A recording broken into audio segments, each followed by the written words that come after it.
Hello friends, easy legal talks पर आने वाले कुछ एपिसोड्स के अंदर जो वीडियोस आने वाली हैं उनके अंदर हम बात करेंगे कुछ ऑफेंसेस की, अपराधों की। यानी कि वो अपराध, वो एक्ट जो कि आईपीसी में या any other special law offences हैं, वो एक्ट जो कि अपराध की श्रेणी में आते हैं। और जनरली समाज के अंदर हम देखते हैं कि ऐसी छोटी मोटी घटनाओं को हम इग्नोर कर देते हैं।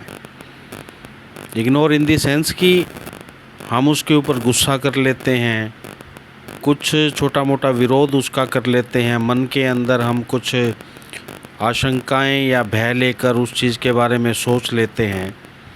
लेकिन हमें ये नहीं पता होता कि ये चीज़ ऑफेंस है या नहीं है। कुछ ऐसे ऑफेंसेस हैं जैसे कि हर्ट है, ग्रीवियस हर्ट है, असॉल्ट है,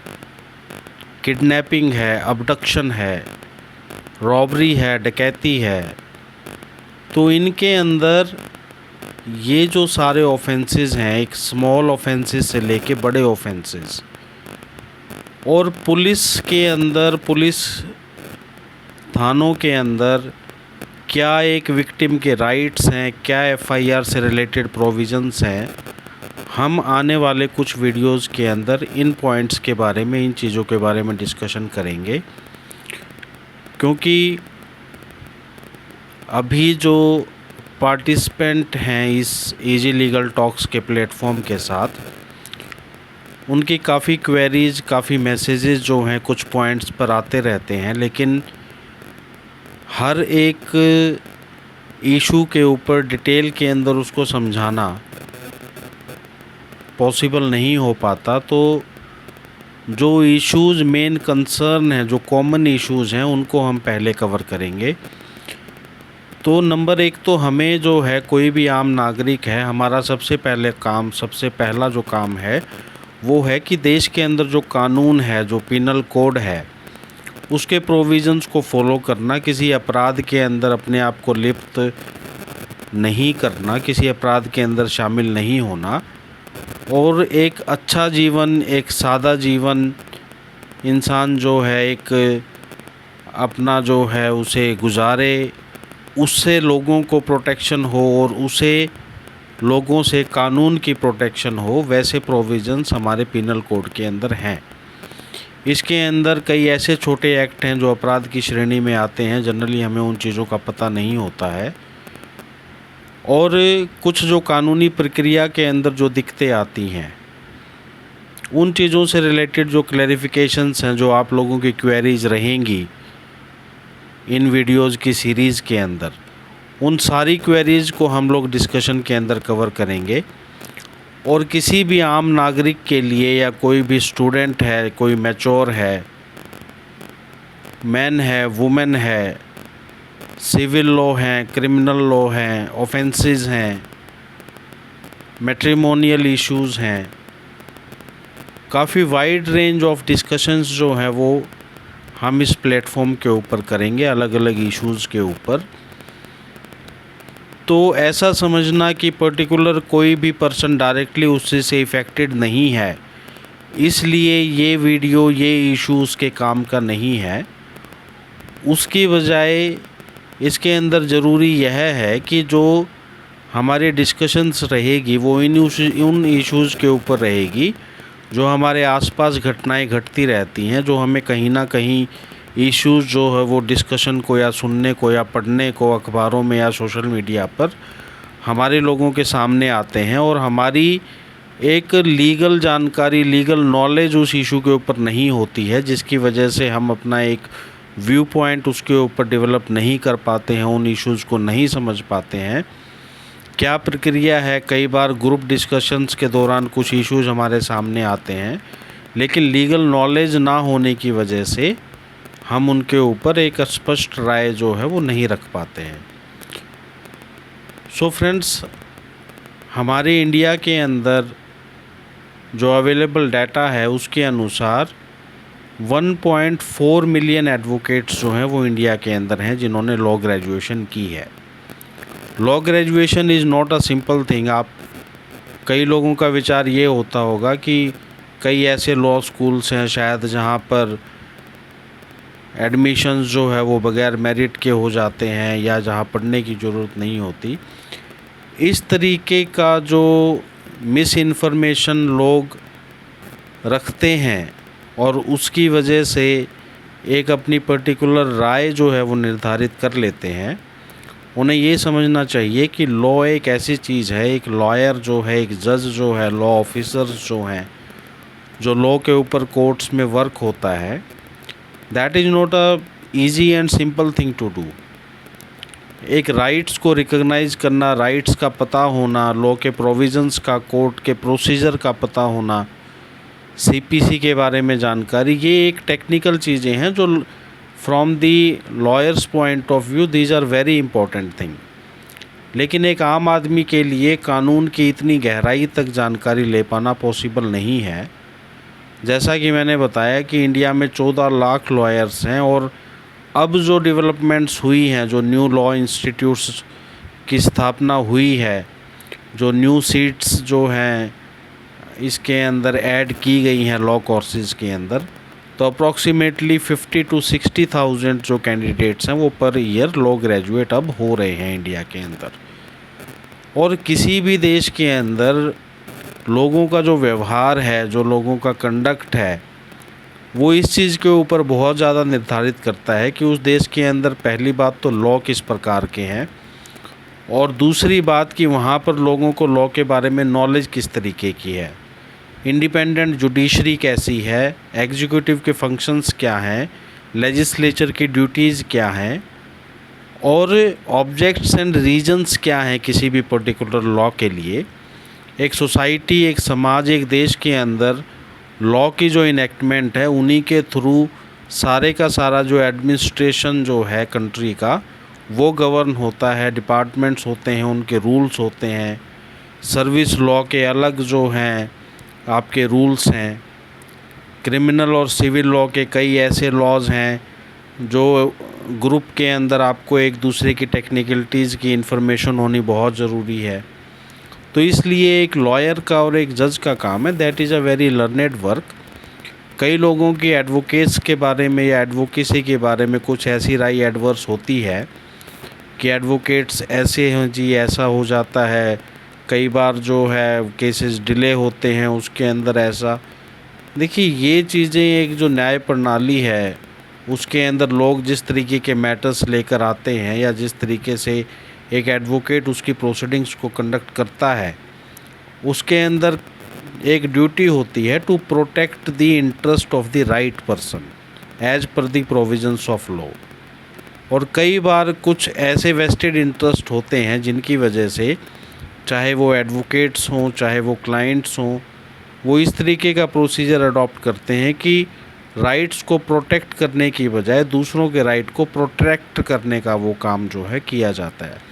लेकिन ये सारी जो टेक्निकलिटी हैं वो लॉयर्स के समझने के लिए हैं। जैसा कि मैंने आपको बताया, सिर्फ 14 लाख लॉ ग्रेजुएट्स इंडिया के अंदर हैं और कोर्ट्स के अंदर जो इश्यूज़ हैं, जो मैटर्स हैं, जो इफ़ेक्टेड लोग हैं, कई बार तो लोगों को ये भी नहीं पता लग पाता या जो एजुकेटेड नहीं है उन्हें इस चीज़ की जानकारी नहीं हो पाती कि उनका कोई राइट है, कहाँ इफ़ेक्ट हो रहा है, लॉ में कहाँ प्रोटेक्टेड है। तो ऑब्वियसली इतनी टेक्निकल नॉलेज लॉ के बारे में होना जो है दैट नीड्स टाइम। मुझे मेरे 20 साल के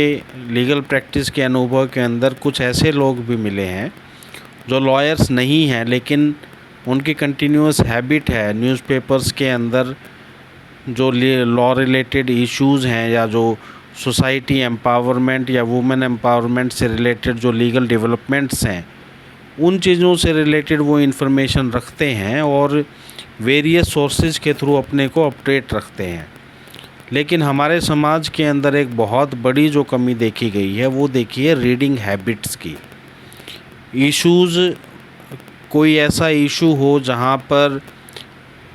it's a kind of thing कि एक अननेसेसरी इंटरेस्ट किसी का डेवलप होता है और वो इन्फॉर्मेशन किसी के काम की नहीं है। यूट्यूब पर रील्स देखना, टाइम पास करना, 2-2 मिनट की रील्स के अंदर 2-2 घंटे निकाल देना, उसके अलावा सोशल मीडिया के अंदर ऐसे इन्फॉर्मेशन प्लेटफॉर्म्स भी अवेलेबल हैं, जिनमें से इजी लीगल टॉक्स का जो हमारा प्लेटफॉर्म है, that is one of the platform, कि जहाँ पर ऐसी चीज़ों को, ऐसे टॉपिक्स को, ऐसे इश्यूज़ को डिस्कस किया जाता है जो कि कहीं ना कहीं आपको डायरेक्टली इनडायरेक्टली इफ़ेक्ट करती हैं, और लार्जर स्केल पर सोसाइटी को लीगल इश्यूज़ और लीगल प्रोविज़न्स के बारे में नॉलेज हो, उसको एक इजी से इजी तरीके तक आप तक पहुंचाना, आपका इंटरेस्ट क्रिएट करना, उसके बारे में जो जानकारी है, उसके बारे में जो इन्फॉर्मेशन आपको कहीं ना कहीं इफ़ेक्ट करती है, कहीं ना कहीं आपकी नॉलेज के अंदर उस तरीके के इश्यूज़ हैं सोसाइटी के अंदर, आप उन चीज़ों को वॉच करते हैं, लेकिन नॉलेज की कमी ना होने की वजह से कई बार जो आपके जो पर्सनल रिलेटिव्स हैं, या जो आपके कोलीग्स हैं, या जो आपके फ्रेंड्स हैं, वो इन चीज़ों से इफ़ेक्टेड होते हैं, तो आप वहाँ पर किसी प्रकार की लीगल राय या कोई डिस्कशन जो है वो शेयर करने के अंदर असक्षम हो जाते हैं। उसकी मेन वजह यही होती है कि हमें इतने लंबे चौड़े लॉ की एक पर्टिकुलर प्रोविज़न्स की नॉलेज नहीं हो पाती है। तो मेरी कोशिश अब रहेगी कि जो अब आने वाली जो हमारी आगे की वीडियोज़ हैं, उनके अंदर जो डेली इफ़ेक्टेड इश्यूज़ हैं, जो कहीं ना कहीं हमारे आसपास, वो अपराध, वो एक्ट जो अपराध की श्रेणी में आते हैं, और जहाँ पर कहीं ना कहीं जाने अनजाने किसी तरीके की कोई एक्टिविटी हो जाती है, या कई बार जिसको हम एक रिलेशंस की वजह से, या जो यंगस्टर्स जो हैं, मेल फीमेल्स हैं, जो वो आपस में किस तरीके से एक यंग एज के दौरान कई बार ऐसी स्थितियों के शिकार हो जाते हैं कि जहाँ पर ना चाहते हुए भी वो ऐसा एक्ट कर बैठते हैं जो कि ऑफेंसेस की श्रेणी के अंदर आता है। तो इसके अंदर यंगस्टर्स जो हैं वो कई बार काफ़ी इफ़ेक्ट होते हैं। जिन लोगों ने भुगता है उनको इस चीज़ का पता है कि एक चीज़ जो है वो कितने सिंपल इशू से शुरू हुई थी, लेकिन लीगल नॉलेज ना होने की वजह से, अगर लड़की 18 साल से कम है, लड़का 18 साल से बड़ा है, ऐसी स्थितियों के अंदर किस तरीके से ना चाहते हुए भी, कोई आपराधिक नियत ना होते हुए भी, सिर्फ सामाजिक स्थितियों की वजह से किस प्रकार कई बार यंगस्टर्स जो हैं वो कानून की गिरफ्त का, शिकंजे का शिकार हो जाते हैं, और उन्हें काफ़ी लंबा जो है वो भुगतना पड़ता है। कई लोग होते ही आपराधिक नेचर के हैं, जो अपराध को एक यंग एज के अंदर, जो 14 से 19-20 साल की जो हमारे यंगस्टर्स की एज है, वो डिसाइड करती है कि जो पर्टिकुलर पर्सन है वो किस दिशा में जा रहा है। जो एजुकेशन है, क्या वो एजुकेशन के अंदर इंटरेस्ट है उसका, या फिर एजुकेशन अवेलेबल होते हुए भी उसका एजुकेशन में इंटरेस्ट नहीं है, नौकरी में या किसी तरीके के बिज़नेस में, या कोई ऐसे एफ़र्ट या प्राइवेट सेक्टर में किसी प्रकार के एफ़र्ट्स जो है इंडिविजुअल्स नहीं करते हैं। वो एक अलग ही मानसिकता के साथ कुछ ऐसे ग्रुप्स के साथ जुड़ जाते हैं जो कि आगे चलकर अलग अलग जो तरीके के आपराधिक जो एक्ट हैं उनके अंदर लिप्त पाए जाते हैं। कहीं ना कहीं वो जो उनका जो एक डिफरेंट लाइफस्टाइल हो जाता है, उसे मेंटेन करने के लिए, उसके खर्चों को मेंटेन करने के लिए वो कहीं ना कहीं छोटे मोटे एक्ट्स का शिकार हो जाते हैं जो कि अपराध की श्रेणी में आते हैं। और कई बार ग्रुप्स के साथ फंसने के ऊपर उनका नाम भी इस तरीके से शामिल हो जाता है कि आगे आने वाले समय के अंदर मुकदमे झेलना, मुकदमों को फेस करना, और कई बार सज़ा का भी सामना जो है वो उनको करना पड़ जाता है। सो ऑल दी फ्रेंड्स, आप लोग जो भी सोचते हैं कि कोई भी थोड़ी बहुत इन्फॉर्मेशन जो कॉमन इश्यूज़ हैं उनके ऊपर आपको होनी चाहिए, तो आप इस चैनल को सब्सक्राइब जो है वो कर लीजिएगा। इसके अंदर आपके इंटरेस्ट के या आपसे रिलेटेड जो इश्यूज़ हैं उनके बारे में आप जानकारी लें। कोई भी आपकी क्वेरी है तो मेरे ऑफिस का जो व्हाट्सएप नंबर है 7986657694, उसके ऊपर आप अपनी जो भी कोई क्वेरी है उसे आप मैसेज कर सकते हैं। पॉजिटिवली आपको जो है उसका रिप्लाई मेरे ऑफिस की तरफ से मिलेगा। और कोई भी ऐसा इम्पोर्टेंट इश्यूज़ होगा, रिलेवेंट इशू होगा, उसका जवाब आपको ज़रूर मिलेगा। और बाकी जो कुछ कॉमन क्वेरीज जो डेवलप होंगी, उन इश्यूज़ को हम अपने आने वाली वीडियोज़ के अंदर कवर करते जाएंगे। तो जनरली जो प्रॉब्लम्स होती हैं वो होती हैं, जो इंडिविजुअल्स हैं उनका एफआईआर के बारे में नॉलेज ना होना कि एफआईआर क्या होती है, कैसे होती है, कोर्ट के थ्रू होगी, पुलिस के थ्रू होगी, पुलिस की क्या ड्यूटी है, कहाँ रिप्रेजेंटेशन देनी ज़रूरी है as per the provisions of law. उसके अलावा कोर्ट के थ्रू क्या मेथड है कि उसके अंदर 156(3) के इन्वेस्टिगेशंस के ऑर्डर हो सकें, या फिर उसके अंदर 190 के अंदर मजिस्ट्रेट कंप्लेंट के ऊपर कॉग्निजेंस लेके उसको इंक्वायरी मोड के अंदर आगे चीज़ें जो प्रोसीड हों। तो ये सारी की सारी चीज़ें जो भी इजी से इजी जो मेथड रहेगा, जो भी रिलेवेंट केसेस रहेंगे, उनको हम डिस्कस जो करते हुए इन इश्यूज़ के ऊपर क्लैरिफिकेशंस जो है वो लेंगे। So friends, this is going to be very useful for you. Participate in this discussion process. कोई भी आपके इश्यूज़ हैं उनको आप एज अ क्वेरी सबमिट करें, and we will surely try to clarify on every issues, क्योंकि हमारा purpose ही ये है कि सोसाइटी के अंदर लीगल नॉलेज बढ़े, जो कॉमन इश्यूज़ हैं लोगों के उनके ऊपर डिस्कशन हो, लोगों को एग्जैक्ट प्रोविज़न्स की जो लॉ है हमारा एक्चुअल, उसके बारे में नॉलेज हो। सिर्फ थानों के सामने बोर्डों को पढ़कर कि हाँ आइए सच्ची एफआईआर कराइए, आपके ये हक हैं, गिरफ्तार वाले व्यक्ति के ये हक हैं, किसी को भी ऐसे नहीं किया जा सकता, अलग अलग गाइडलाइंस हैं। हम कई बार थानों के अंदर जाते हैं तो उन चीज़ों को कॉमन मैन पढ़ने की, समझने की कोशिश करता है, लेकिन वो चीज़ें मोटी मोटी उसे कुछ तो समझ में आ जाती हैं, लेकिन उनका सोर्स क्या है, उनका एग्जैक्ट मीनिंग क्या है, कौन सा एक्चुअल सब्सटेंशियल राइट जो है वो प्रोवाइड कर रही हैं, अगर इनकी वायलेशन हो रही है तो मेरे पास में ग्रीवियंस रिड्रेसल का मेथड और सिस्टम क्या है। तो ये सारी चीज़ें, ज़रूरी नहीं है कि हर चीज़ के अंदर लीगल एक्शन लिया जाए या हर चीज़ के अंदर कोर्ट ही आखिरी समाधान हो। जो हमारा एडमिनिस्ट्रेशन है, पुलिस सिस्टम है, वहाँ पर लॉ ने रिप्रेजेंटेशन का, एक रिटन कंप्लेंट्स का, और ये सारी जो प्रोविज़न्स जो हैं वो प्रोवाइड करवाए हैं। तो हम वन बाय वन जो है वो चीज़ों को डिस्कस करेंगे। कुछ इश्यूज़ जैसे किडनैपिंग से रिलेटेड, अबडक्शन से रिलेटेड, या कल्पेबल होमिसाइड और जो मर्डर है उससे रिलेटेड कुछ बेसिक चीज़ें, और भी जो अबैटमेंट है, अबैटमेंट के जो प्रोविज़न्स हैं, या जो और भी जो ऑफेंसेस हैं, माइनर ऑफेंसेस हैं, रॉन्गफुल रिस्ट्रेंट के हैं, रॉन्गफुल कन्फाइनमेंट के हैं, असॉल्ट के हैं, एब्डक्शन के हैं। तो ये सारे के सारे जो प्रोविज़न्स हैं, फिज़िकल, एक जो रेप है, रेप से रिलेटेड जो अमेंडमेंट्स आई हैं, जो इस ऑफेंस को इतना हीनियस जो है माना गया है कि इसके अंदर अब डेथ सेंटेंस जो है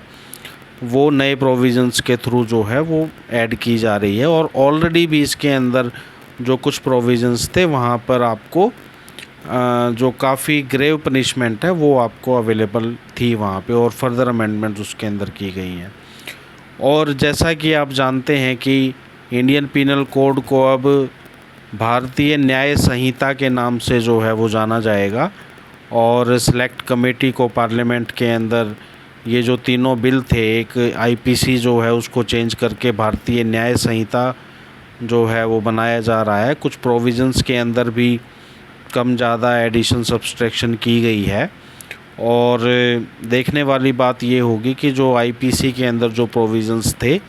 क्या उनका सीरियल नंबर जो है वो कितना चेंज हुआ है, कितनों का हुआ है, कितने जो प्रोविज़न्स हैं वो हटाए गए हैं, उनसे रिलेटेड क्या कुछ सेपरेट लॉ जो है वो लाने का विचार है, या फिर उन प्रोविज़न्स को रिपील ही किया जाएगा। और इसी तरीके से जो क्रिमिनल प्रोसीजर कोड CRPC 1973 जो है उसको भी चेंज करके जो है उसको भारतीय नागरिक न्याय संहिता, भारतीय नागरिक सुरक्षा संहिता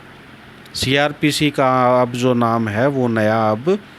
भारतीय नागरिक सुरक्षा संहिता और इंडियन एविडेंस का भारतीय साक्ष्य कोड। तो ये लॉ के अंदर जो चेंजेस हैं, अब लॉयर्स के लिए भी एक अच्छा मौसम, एक अच्छी अपॉर्चुनिटी, एक अच्छा टाइम रहेगा कि इन चेंजेस के साथ साथ एक बार जो सारे कंप्लीट जो एक्ट है उसकी रिवीजन हो जाएगी, एक कंपैरेटिव एनालिसिस हो जाएगा आपस में नए पुराने दोनों एक्ट्स का। पहले जैसे आईपीसी के अंदर 511 प्रोविज़न्स थे, अब नए प्रपोज्ड एक्ट के अंदर शायद 376 या 398 के कुछ करीब जो है प्रोविज़न्स हैं। और ऐसे ही सीआरपीसी के अंदर जो 484 सेक्शंस थे, अब 556 या 60 के करीब इतने जो है प्रोविज़न्स होंगे। और एविडेंस एक्ट के अंदर जैसे 167 सेक्शन थे, तो यहाँ 170 सेक्शंस जो हैं अब वो नए सेक्शंस आएंगे। सो फ्रेंड्स, सबसे पहली बात तो ये है कि अपने लाइफ के अंदर अपने व्यवहार को इतना शालीन रखें कि किसी के साथ कोई झगड़े फसाद की कभी वजह बने ही ना। अननेसेसरी किसी के साथ अननेसेसरी इश्यूज़ के अंदर इन्वॉल्व ना हो। कई बार हमें चीज़ें अट्रैक्टिव लगती हैं, लेकिन उस अट्रैक्शन के अंदर हम ये भूल जाते हैं कि क्या जो एक्ट हम किसी के कहने पर या किसी को देखा दाखी या परेशान होकर या गुस्से में आकर हम जो एक्ट कर रहे हैं, क्या वो अपराध की श्रेणी में आता है या नहीं आता है। और कई बार अगर एक्ट ऑफेंस अगर किसी से कमिट हो भी जाए और उसके बाद जो पुलिस प्रोसीडिंग्स होती हैं वहाँ पर क्या प्रोटेक्शंस अवेलेबल हैं, क्या बेल से रिलेटेड प्रोविज़न्स हैं, कहाँ एंटिसिपेटरी बेल जो है वो अवेलेबल हो सकती है, कैसे ट्रायल चलेगा, कैसे चार्जशीट फाइल होगी, कैसे मजिस्ट्रेट कॉग्निजेंस लेगा, और ट्रायल से रिलेटेड कैसे क्रॉस एग्जामिनेशन होगा, कैसे विटनेस एग्जामिनेशन होंगे, कौन से रिलेवेंट एविडेंस होंगे, किसके ऊपर बर्डन ऑफ प्रूफ होगा, क्या एविडेंस रिलेवेंट होगा। तो ये सारी चीज़ें जो हैं, these are matter of concern. इसके अंदर अगर आप इस तरीके से देखेंगे तो ये सारी चीज़ें काफ़ी ऐसी चीज़ें हैं जिनके लिए आपको 8, 10, 12, 15 साल की एक स्टडी जो है, रेगुलर स्टडी आपको चाहिए। लेकिन एक कॉमन मैन के लिए क्या चीज़ें ज़रूरी हैं और कौन सी इन्फॉर्मेशन उसके लिए रेलेवेंट है, उन चीज़ों को बिल्कुल एक इजी वे के अंदर इस प्लेटफॉर्म के ऊपर, easy legal talks YouTube platform के ऊपर मेरी तरफ से आपको नेक्स्ट वीडियोज़ के अंदर अब अवेलेबल होंगी। So friends, I am advocate Vikas Kumar Sangwan, practising lawyer at Punjab and Haryana high court, and also look into the matters that we file in the Supreme Court also,